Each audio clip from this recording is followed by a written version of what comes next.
we're gonna make some flaky chicken casserole. We're gonna start with 1 can of cream of chicken. Okay. Get that mixed in there. Aggressive.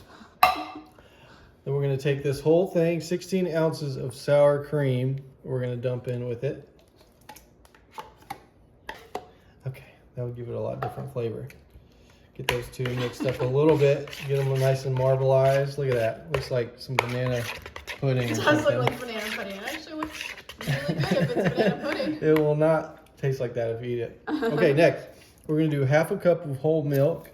I got about a cup left in this bottle, so I'm gonna do half of what's in here. A little bit more. Oh, there we go, about 1/2 cup.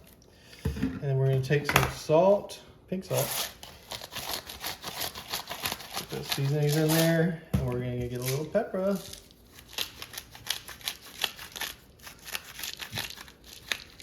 My wooden spoon to mix these together, it works a little better.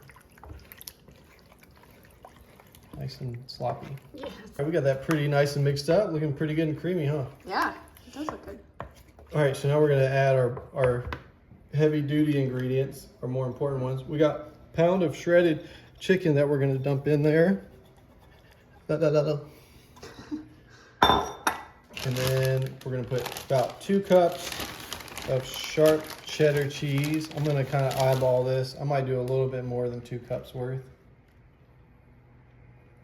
There we go. Let's get that mixed up before we add this last part. Sounds like they're doing some yard work out there. And finally, very important part, we got some shredded hash browns. It's gonna be 20 ounces of it, so almost this whole bag. This is a 26 ounce bag, so I'm gonna pinch it right there just so it don't go get all of it in there. There we go. That's probably Some about 20. eyeballing happening here. Yeah. So this is a great recipe. It's a very hearty recipe. It'll fill the whole family up. It could Yeah. almost be substituted as like a breakfast type of thing too, because you got the hash browns in there, but it could be a dinner. It kind of works for any meal. So yeah, we get all that mixed together.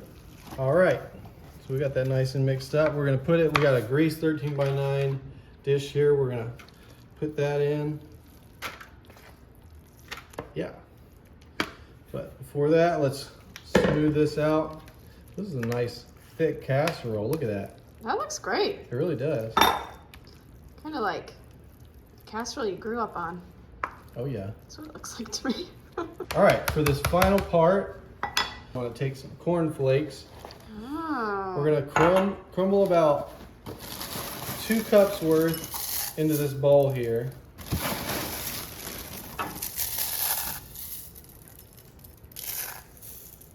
All right, and then we took 4 tablespoons of butter that we melted in the microwave. Oh, that's great. So get that kind of mixed in. I'm gonna use this spoon that I was mixing with.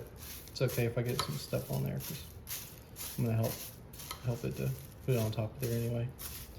So yeah, just mix the butter in there a little bit and those crumbled corn flakes.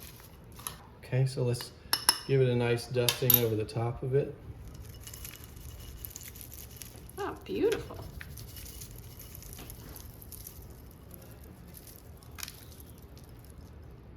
Ooh, this is gonna be good. That looks great. It smells good too. Okay, that's nice and good. All right, y'all. So we're gonna throw this in the oven.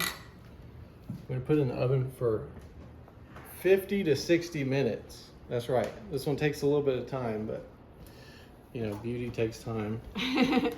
So 50 to 60 minutes, we're gonna come back, check on this baby. All right, let's look at this flaky, buttery goodness. Whoa. Ooh. Look at those cornflakes. Oh, man. Ooh, it smells good. That smells. So good. I might be making this for 4th of July. I think so. Something about it feels patriotic. I think it's the butter. It is the butter. Oh, man. Okay, I'm going to let it cool for just a second, and we're going to come back and try this baby. Okay. All right. This really does smell so good. Wow, yeah. So crispy.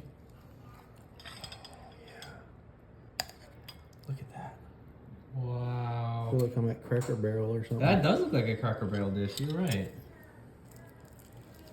Mmm. This is a good American casserole, y'all. God bless America. Wow. Happy 4th. Happy 4th. How is that? Mmm. It was really good.